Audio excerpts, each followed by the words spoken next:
Is Todd Nash. I'm president of the Oregon Cattlemen's Association.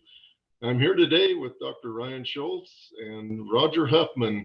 And gentlemen, you want to introduce yourself in succession there? Yeah, good morning, Ryan Scholz. I'm the state veterinarian with the Oregon Department of Agriculture. Yeah, Rodger Huffman, chairman of the Animal Health and Brands Committee for OCA. Yeah, and so Oregon Cattlemen's Association just had their annual convention. One of the things that we took a position on was brucellosis vaccinations. And Rodger, do you want to describe what we did in that committee and what we voted on as an association? Wow, that's a lengthy description, but I guess I'll try to summarize the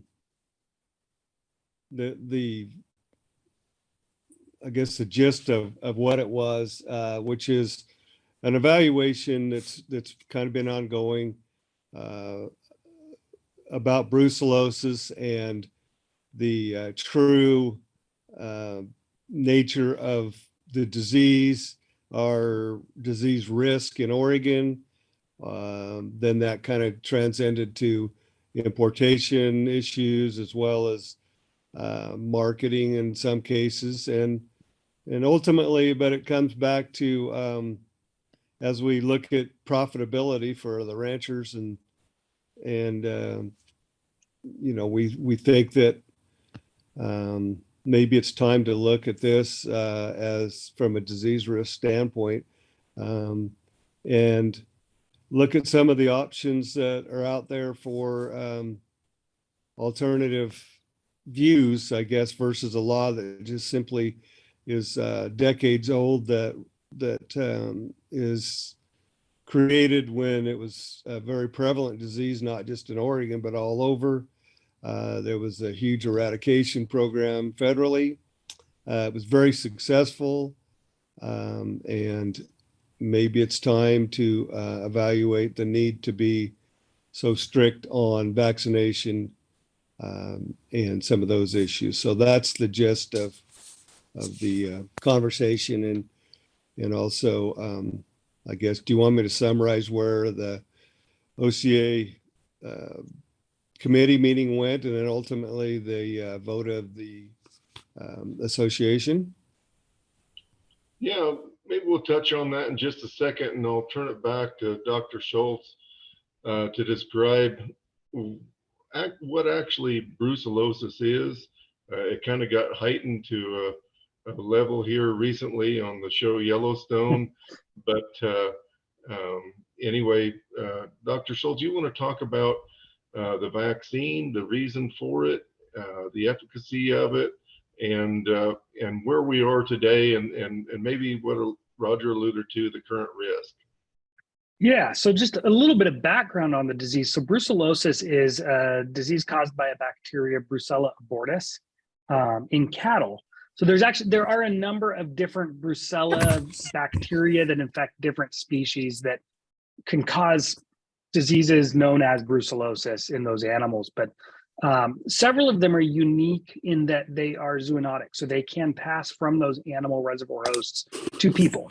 That's why Brucella abortus, brucellosis in cattle, is one of those. That's why we care so much about it.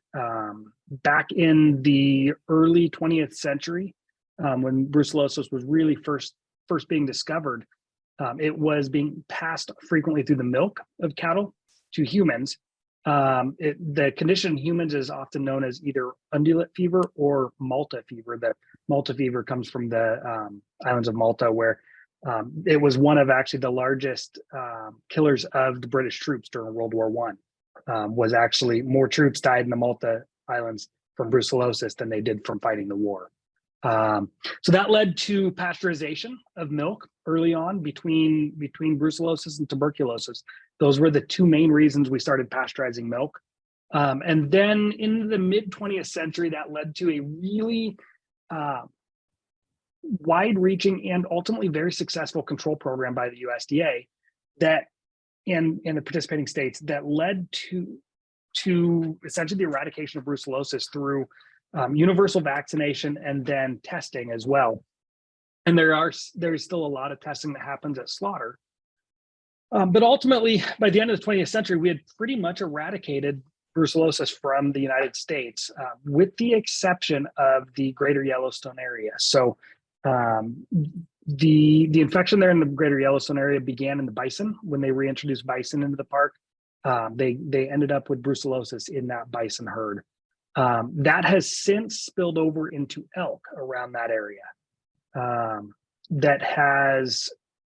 The elk herd has then been gradually dispersing out of the park and widening that area a little bit each year. But at this point, that's the only area where we still see brucellosis. There's a very strong control program run by the states of Montana, Wyoming, and Idaho, as well as USDA within that greater Yellowstone control area. Outside of that, we do not see brucellosis. The risk of brucellosis is very, very, very low outside of that. They just underwent a review of that control program and found that it is, statistically virtually perfect. They have not had cases of brucellosis escape that control area in cattle in the almost 20 years that program's been in effect, which kind of leads us to where we're at now of reevaluating whether the current control program of universal vaccination of all cattle is really necessary outside of that control area, when we know that that's the only place that the disease exists. And we've shown over a significant period of time that control program is very effective at preventing the disease from coming out of that area. So doctor, let me ask you another question. So there's always a perception that with a vaccine that it actually stops the disease. Does the current vaccine stop the disease, and what is the efficacy rate of that vaccine? Yeah, so it depends a little bit on how you define stopping the disease. So if you live in that greater Yellowstone area, and ultimately as a cattle producer, your end goal is getting a calf crop to market at the end of the year, yes, that vaccine is very effective at making sure that your cows carry their fetuses to term and that you get calves to market. It's very effective at preventing abortions from the disease. Problem is, it's not 100% effective at preventing infection with the disease. So in an area where you have the disease, you use the vaccine to protect as many animals as possible, still get that calf crop to market, and then you implement testing annually to find any animals that have become infected and remove them from your herd. Outside of that, though, that you run the risk that because it is very effective at preventing abortions, but doesn't prevent 100% of cattle from becoming infected, if you did have a case spill over, you actually run the risk of it hurting more than helping on a statewide level, because it will mask the introduction of that disease into the state potentially, until either one of those animals ends up going to slaughter and getting tested there, or you have one or two random abortions, or it spills over through enough herds and infects enough herds that you spill into a herd that has not been vaccinated. Yeah, thank you. That was a great explanation. And Rodger, going back to you, working in the brand department as long as you did, and sale yards and that sort of thing, how has this program, the current program, affected trade of cattle, and what do you see coming into the future that might be beneficial to Oregon cattlemen should we change this? Well, yeah, I'm obviously seeing a lot of animals go through the auction markets, and of course the pregnancy checking process, which through the requirements for the auction markets, they are supposed to identify whether they're vaccinated or not. And again, the main reason for that, they're checking pregnancy status, of course, and then the approximate age through dentition, but they're also looking at vaccination status, because the Oregon law has a requirement that, again, we think maybe is outdated, that says any animal presented for sale must be vaccinated against brucellosis. if it's going to be kept for breeding purposes. And if it does go through those particular markets and they're not, then they're identified and they're supposed to go to slaughter either immediately or within a year under special circumstances. So there's an awful lot of genetically valuable animals out there that kind of get stuck in this, I guess, a negative zone. And it also, it minimizes interest for out-of-state buyers because of the only option at that point, if you want to kind of get out of that whole slaughter scenario, is to mature vaccinate them, which is expensive. It's additional costs, as well as it causes a certain percentage to abort. That's debatable what that is, but it's certainly out there that it's a high likelihood if you've got if you're going to go on and mature vaccinate those pregnant animals, that you're going to get some calf loss.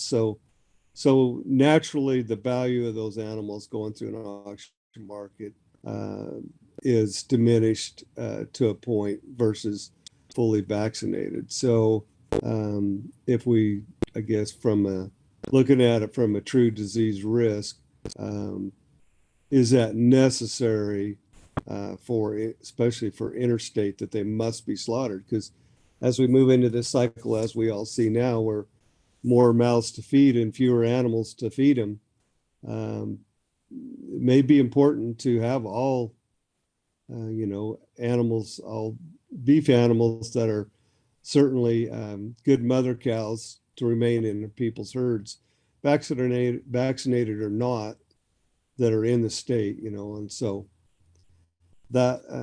that's the piece I've seen.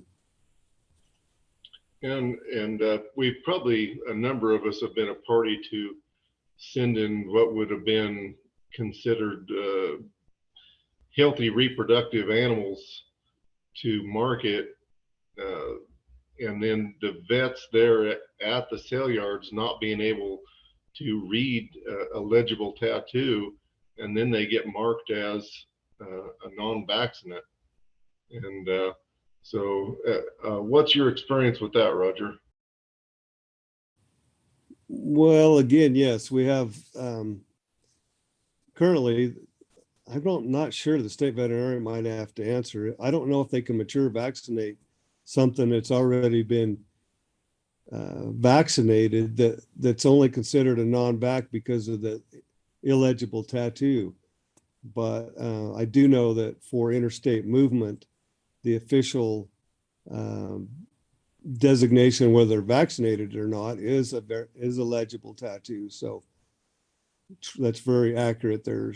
We've all seen a lot of animals that were highly qualified, very good productive animals that were diminished in value because of illegible tattoos. Okay, thanks.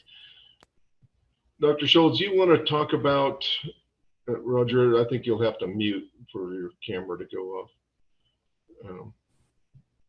Dr. Scholz, you want to talk about the current laws and what needs to be changed? And that's nothing that ODA can do. It has to come through the legislation. Yeah, you're correct. So right now, those laws are in statute. So that is what has to be changed by the legislature. As opposed to most of our other disease control laws are actually in the administrative rules, where the legislature has given the Department of Agriculture and the state veterinarian authority to, enact those rules as needed, based on science, based on the industry needs. In a measured approach. These laws were put in place back in originally in 1955. So there's a handful of different statutes that come into play. And Rodger mentioned a couple of those. So there is a requirement that beef cattle that are retained for breeding purposes be vaccinated. Similarly, there's a partner requirement to that requires dairy cattle retained for breeding or dairy purposes be vaccinated for brucellosis. That's anything over 12 months old. There's another requirement that requires beef and then similarly dairy cattle sold within the state to be vaccinated unless they are confined to regular feeding and slaughter channels to be slaughtered within 12 months. So that's the requirement Rodger was referencing there at the sale yards. And then there's a couple of additional requirements that require cattle imported into the state to be vaccinated for brucellosis. And then there's an additional requirement in our indemnity statutes. So indemnity is essentially if an animal has to be euthanized because of a disease for disease control purposes, generally the government will pay fair market value, or in Oregon's case, based on our statute, it's 80% of fair market value that we're authorized to pay in most cases. But there are some exclusions to that. Things like, if you brought that animal into the state illegally, if you did something to intentionally cause that animal to become infected, there's reasons why you can't be eligible for indemnity. But one of those reasons is also that if that is a female cow that is 12 months of age or older and is not vaccinated for brucellosis, that you are not eligible for indemnity, regardless of the disease that's at play. So, if foot and mouth disease was introduced, you wouldn't be eligible for indemnity on that. So those are the three kind of categories of the rules that were, I think, included in your guys' resolution over the weekend. Yep, thanks for that explanation. Well, Rodger, kicking it back to you, what is the next steps for Oregon Cattlemen's Association, given the vote within your committee and then by the board or the membership, I should say? Yeah, it looks like the next steps, because it again was ratified by in the business meeting by the membership, and it wasn't controversial, as far as there wasn't a competing vote.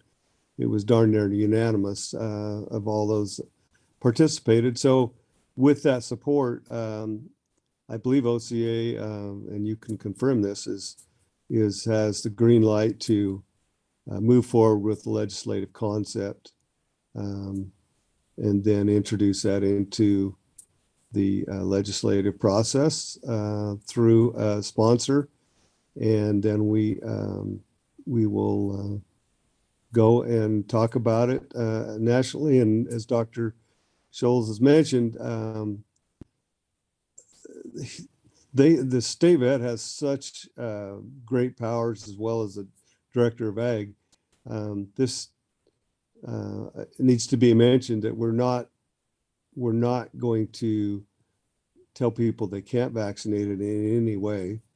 And number two, the authorities that they have to impose administrative rules in a very, not just long-term, but in a short-term disease issue, the powers to reinstate everything that may get changed in law certainly is there under the state veterinarian's discretion for keeping the viable industry intact in Oregon from a disease standpoint.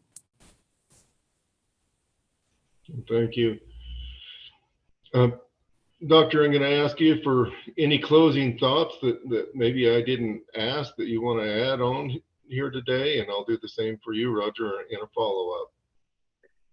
Yeah, so actually, I think the one other thing that I want to mention, it kind of follows on Rodger's comment there, is I do want to be really clear that at some point in the future, there likely will be a requirement to vaccinate for brucellosis in this state again. And that's because of that greater Yellowstone area. So, once the disease made it into elk, that elk herd the infection in the elk herd is expanding, I think by about 10 miles a year. And USDA has been expanding that control zone ahead of that infection in the elk, so that they make sure to keep the control mechanisms that are in place commensurate with where the risk is.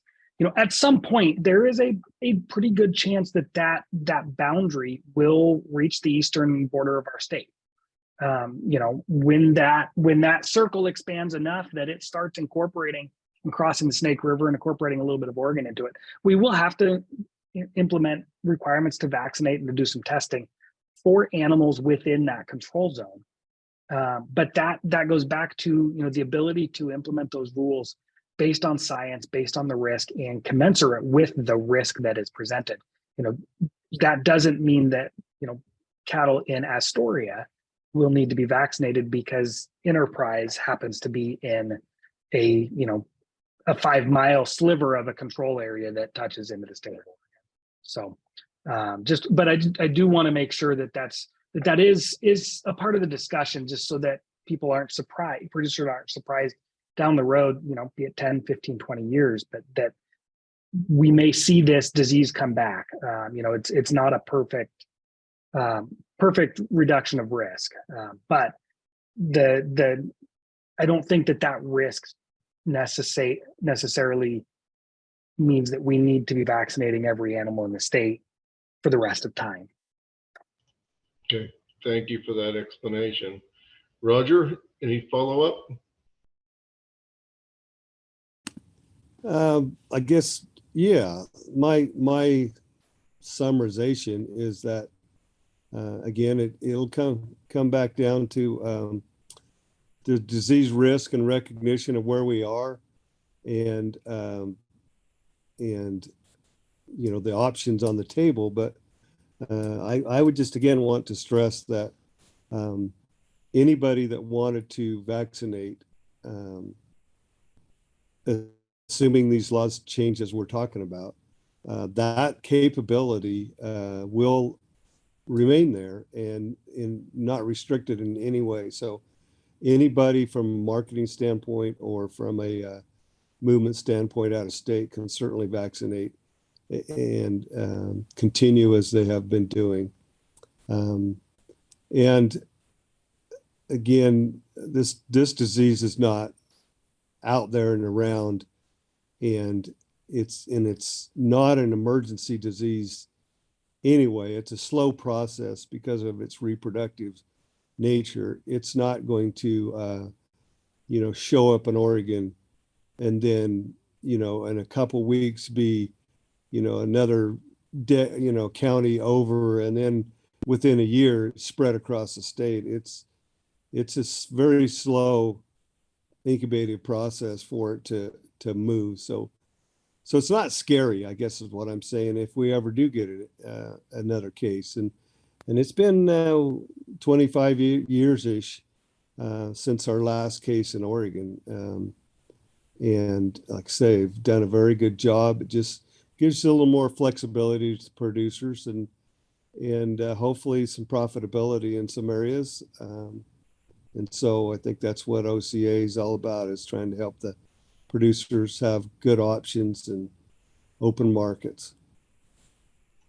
Well, gentlemen, really appreciate you getting on here today, explaining this.